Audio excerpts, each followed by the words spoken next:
और ये उपचुनाव हो रहा है जिसमें हम लोगों ने बीमा भारती जी को प्रत्याशी बनाया है इंडिया गठबंधन से, महागठबंधन से। आप सब लोगों ने 20 के चुनाव में इन्हीं को विधायक बनाया था, लेकिन इनके साथ लगातार पार्टी के लोग, सत्ता में बैठे लोगों ने नाइंसाफी, व्यक्तिगत हमले किए गए, केस मुकदमा, पिता, इनके पति हो, ससुर हो, बेटे हो, फर्जी केस में लगातार जो फंसाया गया। पार्टी में अपने सम्मान के लिए, अपने अधिकार के लिए लड़ती रही, लेकिन इनको जिस पार्टी में पहले थी न सम्मान मिला न इनको अधिकार मिला। और जब सही समय आया भाजपा की सत्ता को गिराने के लिए, एक सेकुलर सरकार बनाने के लिए, तो बीमा भारती जी ने राष्ट्रीय जनता दल और इंडिया गठबंधन का साथ देने के लिए कुर्बानी देने का काम किया और इस्तीफा देने का काम किया, और हम लोगों ने अपनाया। और आज चुनाव इसी वजह से हो रहा है कि बीमा जी बेरोजगारी के खिलाफ थे, महंगाई के खिलाफ थे।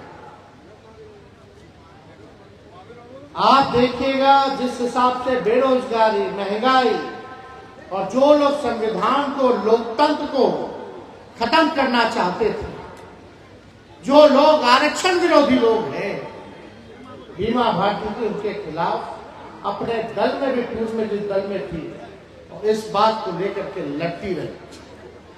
अंतोगत्वा आपने देखा होगा, फिर से जब चुनाव हुआ तो इनके बेटे को फिर से फर्जी मर्डर के मुकदमे में फिर से फंसाने का काम किया। हम ज्यादा कुछ कहेंगे नहीं इस मामले में। जनता जो है वो मालिक होती है और मालिक को न्याय करना है, और अब आप लोगों के हाथ में है कि आप लोग जो है अति पिछड़ी की बेटी को न्याय देते हैं या नहीं देते।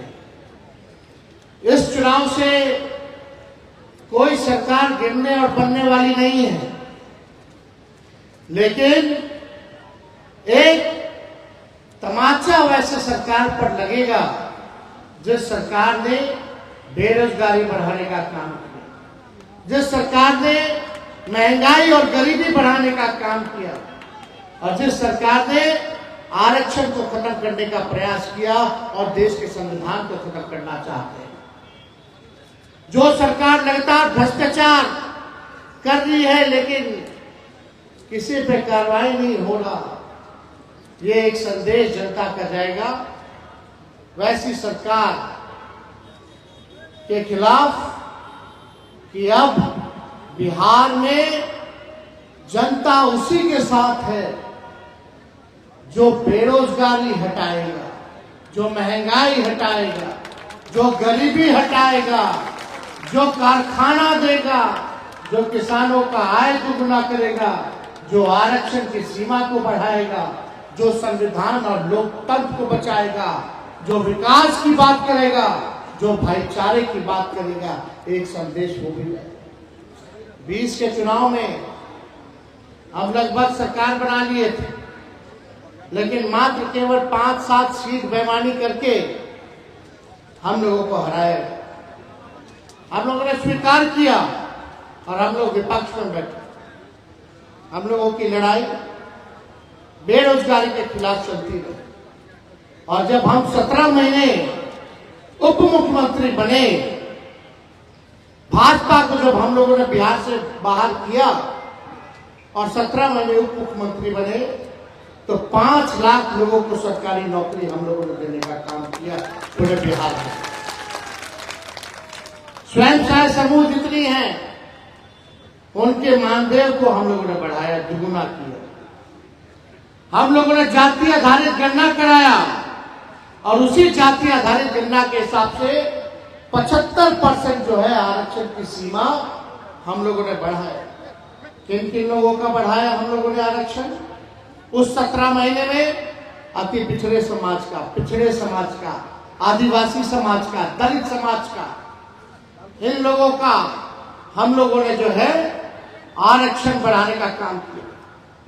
चाहे हमारे अल्पसंख्यक भाई अति पिछड़े हो या पिछड़े हो, उन लोगों का भी आरक्षण जो है बढ़ा।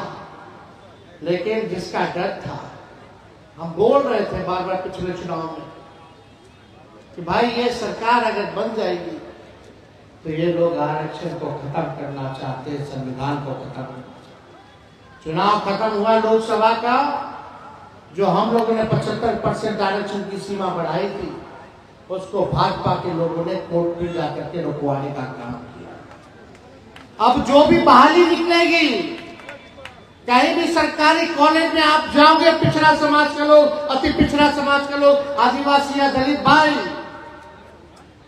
तो इस आरक्षण का फायदा आपको नहीं मिलेगा, ना एडमिशन में ना नौकरी में। यही बीजेपी की सरकार है।